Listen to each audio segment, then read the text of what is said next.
আমরা দুজন, একজন চিফ মিনিস্টার হবেন আর আমাকে ঘুরে ফিরে গিয়ে একজন ক্যাবিনেট মন্ত্রীর স্ত্রী হতে হবে।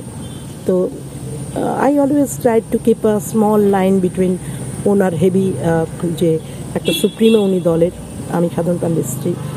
কিন্তু মমতা সবসময় কোনো কিছু হলে সে সবসময় অবতারণা করে এবং বুঝতে পারি সে পুরনো দিনটাকে মিস করে। এবং আজকেও একটু মশলা খাবি, আমাকে নিজে হাতে এটা পরিয়ে দিলেন, বললেন বগলামুখীর ছোঁয়ানো, এটা মর্যাদা রাখবি।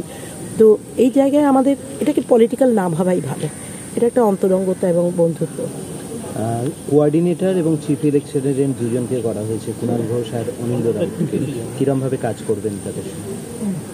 করুক না, দল যদি কাউকে দেয় দায়িত্ব। কুণালের সঙ্গে আমার অলরেডি কথা হয়েছে, অনিন্দ্য রাউতের সঙ্গে কথা হয়নি। অনিন্দ্য রাউত মাননীয় মুখ্যমন্ত্রী থেকে দায়িত্ব বুঝে নেবেন বা তার অফিস থেকে দায়িত্ব বুঝে নেবেন, যেটা করবেন। আমার সঙ্গে সমস্ত কাউন্সিলর রয়েছে, মীনাক্ষী আছেন, শান্তি আছেন, একটু আগে ভোলা ছিল, পরেশ দা হসপিটালাইজড, তাকে দেখে এলাম। এক্ষুনি মমতা বললেন যে একটু দেখে আসতে, দেখে এলাম। তো ওনারা প্রত্যেকে যে যার নিজ দায়িত্ব নিতে অত্যন্ত, এবং আপনারা জানেন যে মানিকতলা এরিয়ার মানুষরা মুখিয়ে রয়েছে যে এই নির্বাচনটা কবে হবে। মানে আমাদের কাউকে বলতে হবে না, দে আর রেডি।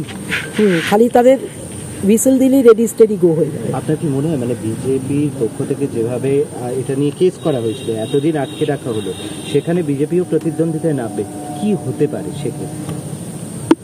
প্রত্যেকেই সুস্থ প্রতিদ্বন্দ্বিতা করতে পারে, সবারই অধিকার আছে। এবং জানেন নিশ্চয়ই যে তাপস যখন সুদীপদার এগেনস্টে নামলো, আমার বাড়িতে এসে দাদাকে প্রণাম করে এবং আমার হাতে শরবত জল খেয়েই গেছে। এই সম্পর্কগুলো যেখানে আছে থাক, যে যার নীতি নিয়ে চলুক। এখানে তো দূর দূরান্তে বিজেপির কেউ এসে কাজ করেননি এ যাবৎ। এই যে 2.5-3 বছর সাধনবাবু নেই, এলাকাটাকে আগলে ছিল শ্রেয়া, সবাই জানে, তাই তো? একেবারে তার সমস্ত আছে একদম কমপ্লিটলি, 1000 রকম উন্নয়ন প্রকল্প নীরবে অনেক জায়গায় অনেক উচ্চতর লেভেলে এটা পৌঁছয় কি পৌঁছয় না জানি না, কিন্তু যেভাবে জনসংযোগ সে করেছে, আমার পক্ষে সুবিধা হয়েছিল সাধনবাবুকে এসে নিয়ে ফিরিয়ে এনে আনবার পর, মানে তার মৃতদেহই বললাম, ফিরিয়ে আনবার পর আবার নতুন করে নিজেকে রিসাফল করে জায়গাটাকে ধরার, কারণ শ্রেয়া অসম্ভব পরিশ্রম করে জায়গাটাকে ধরে রেখেছিল। এটা তো মা হিসেবে কেন, এরা প্রত্যেকেই যত কর্মী আছেন সবাই জানে যে সে কীভাবে ধরে রেখেছিল। তো সেই জায়গাটাতেই আমার সুবিধা হয়েছে পরে জনসংযোগটা করতে, আর এখনো অবধি ধরে আছে সে। মেয়ে না হলে মা, কি বলবেন? মেয়ে না হলে মা, এই ব্যাপারটা ব্যক্তিগতই থাক। মারা দেখো সবসময় চায় আমার মেয়ের যোগ্যতা যখন আছে, তার পোটেনশিয়াল আছে, তার সে আগে এগিয়ে যাক। কিন্তু এটাও ঠিক, দলের সুপ্রিমোকে অগ্রাহ্য করে আমরা কিছু করতে পারি না। তবে আগামী দিন শ্রেয়ারই, সে কথার হিন্টস মমতা দিয়েছেন, তাই তো? আগামী দিন শ্রেয়ারই, আমি হয়তো কয়েকটা দিন সামলে দেব, কিছুদিন সামলে দেব।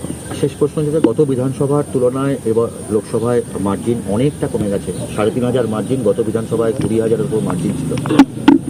বিধানসভায় কমেছে না লোকসভা? মানে এবারে লোকসভা লোকসভাতে বেড়েছে, 19-এর লোকসভা থেকে বেড়েছে। সেটা তো আমরা ধরে রেখেছিলাম কনস্টিটিউয়েন্সিটা বলেই, শুধু 31-এ হঠাৎ করে ডাউন হয়ে গেল, না তো 10,000-এর লিড হতো।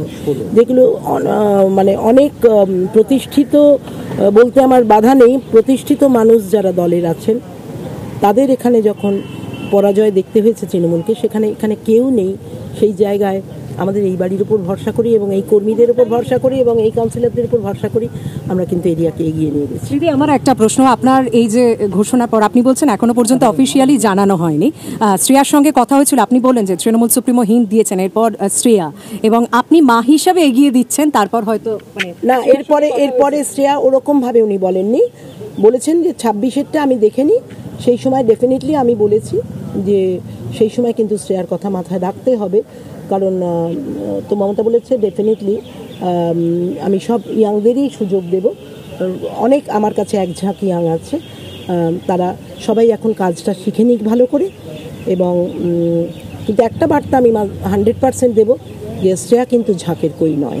আমরা শক্তি পান্ডের বক্তব্য শুনলাম এবং সাধন পান্ডেজি অফিস আমরা দেখছি সেই ঘর আবারও গম গম করবে, কারণ এই উপনির্বাচনে শক্তি পান্ডে তিনি নিজে পরিষ্কার করে কিছু না বললেও একটা বিষয় বোঝা যাচ্ছে যে শক্তি পান্ডেকেই সম্ভবত প্রার্থী করা হচ্ছে। তিনি নিজে কিছু এখনো পর্যন্ত বলছেন না, কারণ দল থেকে এখনো অফিসিয়ালি কিছু জানানো হয়নি। তবে হ্যাঁ, একটা বিষয় যেটা এলাকার মানুষের সঙ্গে কথা বলে বুঝতে পারলাম যে শ্রেয়া পান্ডে তিনি প্রথম থেকে এই সাধন পান্ডের পর এই কনভেনার হিসেবে এলাকার দায়িত্ব সামলে রেখেছিলেন।